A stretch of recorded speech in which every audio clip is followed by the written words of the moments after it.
ख्वाजा अजमेरी के मज़ार पर पीएम की जानिब से मरकजी वजीर मुख्तार अब्बास नकवी आज चादर पेश करेंगे। इसके बाद बुलंद दरवाजे पर वज़ीर आज़म नरेंद्र मोदी का पैगाम भी सुनाया जाएगा। मुख्तार अब्बास नकवी उर्स की तैयारियों का जायजा भी लेंगे। मुख्तार अब्बास नकवी ख्वाजा गरीब नवाज के नाम से यूनिवर्सिटी का संग बुनियाद भी रखेंगे।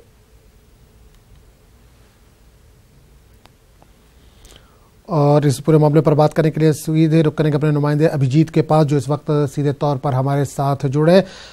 अभिजीत, ख्वाजा अजमेरी का उर्स जारी है, पीएम मोदी की जानिब से आज चादर पेश की जानी है। मुख्तार अब्बास नकवी चादर लेकर पहुंचने वाले हैं। क्या मुख्तार अब्बास नकवी वहां पर पहुंच चुके हैं? कब तक चादर पेश की जा सकती है?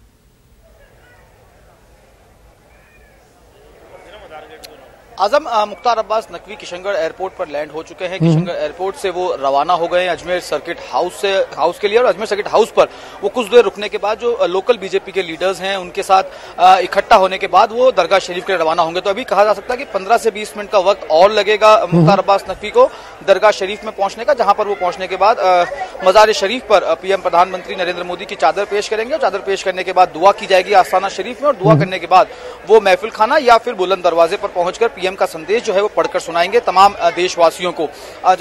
जो तैयारियां हैं सिक्योरिटी के लिहाज से वो पूरी कर ली गई हैं। जो निजाम गेट है दरगाह का मुख्य, वहां पर जो सिक्योरिटी पर्सन हैं वो अलर्ट मोड पर आ गए हैं। इसके अलावा मुख्तार अब्बास नकवी आज जो ख्वाजा मॉडल स्कूल है जो दरगाह कमेटी द्वारा संचालित की जाती है, वहां पर एक डिस्पेंसरी ओपीडी का लोकार्पण करेंगे। साथ ही साथ जो उर्स की तैयारियां हैं उसको लेकर जो डिस्ट्रिक्ट लेवल ऑफिसर्स हैं उनके साथ एक रिव्यू मीटिंग भी प्रपोज है। 11:30 बजे का वक्त जो है वो निर्धारित किया गया है उस मीटिंग को लेकर।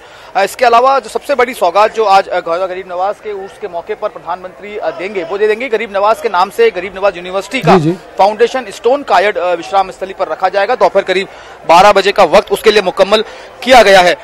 आज जो है आज दरगाह शरीफ में शाम को जो है जब खिदमत का वक्त होगा 8 बजे, उसके बाद संदल की रस्म अदा की जाएगी और कल सुबह 4 बजे जन्नती दरवाजा खोला जाएगा। कल जो है चांद रात है, हिलाल कमेटी बैठेगी शहादत के इंतजार में, और कल अगर चांद दिख जाता है तो कल रात को ही पहली शाही महफिल खाने में दरगाह दीवान की सदारत से आयोजित की जाएगी और धार्मिक रस्में जो होती हैं उसकी वो शुरू होंगी। अगर कल चांद नहीं दिखता है तो कल दोपहर नमाज के बाद वापस से जन्नती दरवाजा बंद कर दिया जाएगा और 8 तारीख को चांद की पहली तारीख इकरार मानी जाएगी और 8 तारीख से धार्मिक रस्में जो हैं उर्स के दौरान निभाई जाने वाली 5-6 दिन की वो तमाम धार्मिक रस्में जो है वो 8 तारीख से निभाई जाएंगी। तो अब जो धीरे धीरे उर्स जो है वो अपने परवान पर चढ़ने लगा है और तमाम जो रस्मातें हैं उससे बातचीत के लिए हमारे साथ वरिष्ठ पत्रकार नवाब हिदायतुल्लाह मौजूद हैं।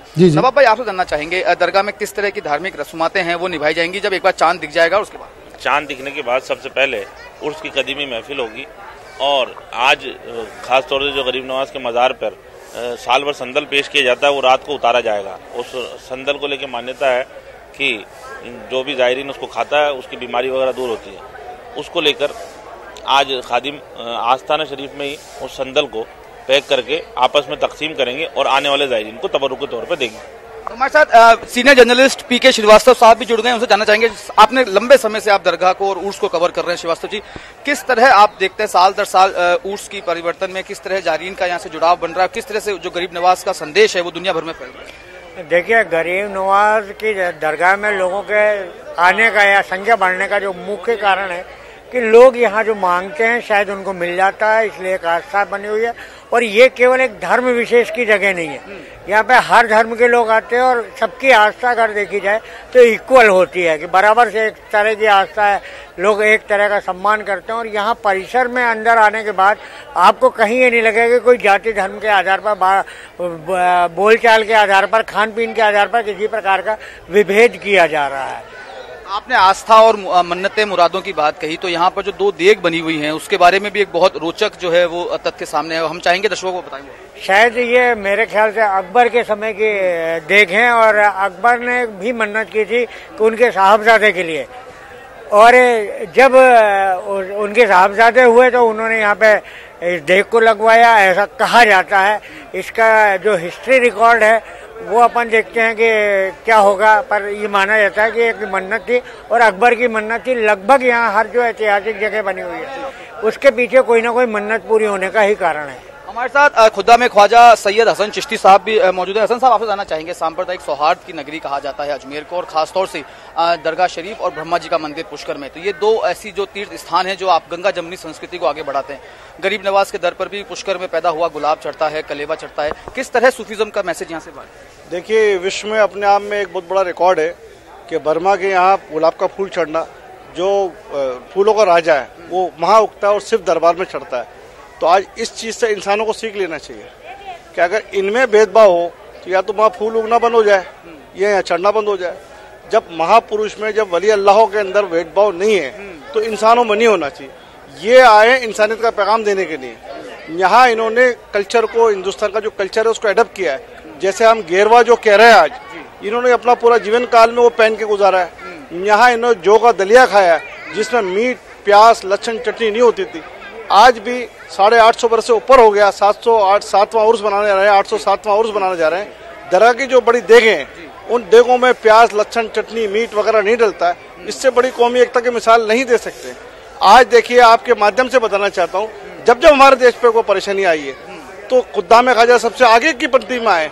जैसे हमारे यहाँ जब पार्टीशन हुआ तो शाचीन नवाब का 52 तोले का सोने का गोला था, वो हमने हिंदुस्तान सरकार को भेंट किया कि अगर फाइनेंशियल पोजीशन से कहीं आप कमजोर हो तो ये ले ले।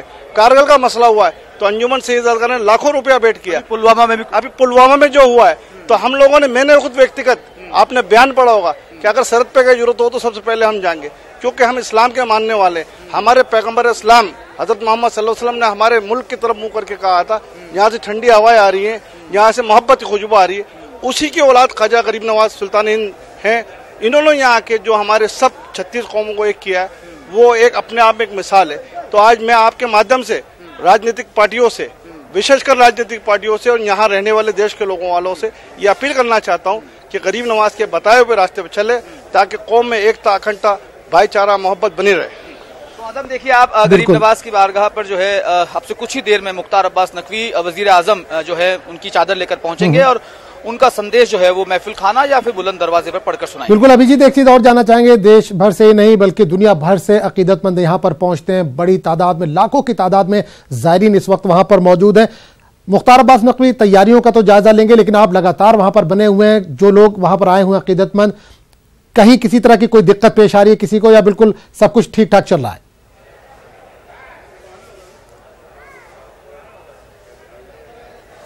देखिए, उर्स की व्यवस्थाओं को संभालने की जिम्मेदारी न सिर्फ प्रशासन की बल्कि दरगाह कमेटी की भी होती है। खास तौर पर जो खादिमों की संस्था बनी हुई है अंजुमन कमेटी, वो भी इन व्यवस्थाओं को जो है वो ताकीद करती है। कोशिश ये रहती है कि किसी तरह से ज़ायरीन जो यहाँ पर आ रहे हैं देश दुनिया के हर कोने से, उन्हें किसी तरह की कोई दिक्कत न हो, चाहे वो किसी भी मौसम में आ रहे हो। तमाम तरह की व्यवस्थाएं जो है वो यहाँ पर की जाती है। साथ ही साथ वॉलंटियर्स जो हैं वो वॉलंटियर्स भी यहाँ पर आके अपनी स्वेच्छा से अपनी सर्विसेज देते हैं और कोशिश ये की जाती है कि हर आम ज़ायरीन को यहाँ पर जो है तमाम सहूलतें मिल सकें। कुछ ज़ायरीन हमारे साथ मौजूद है, उनसे बात करेंगे। आप कहां से आए हैं? बिल्कुल अभिजीत,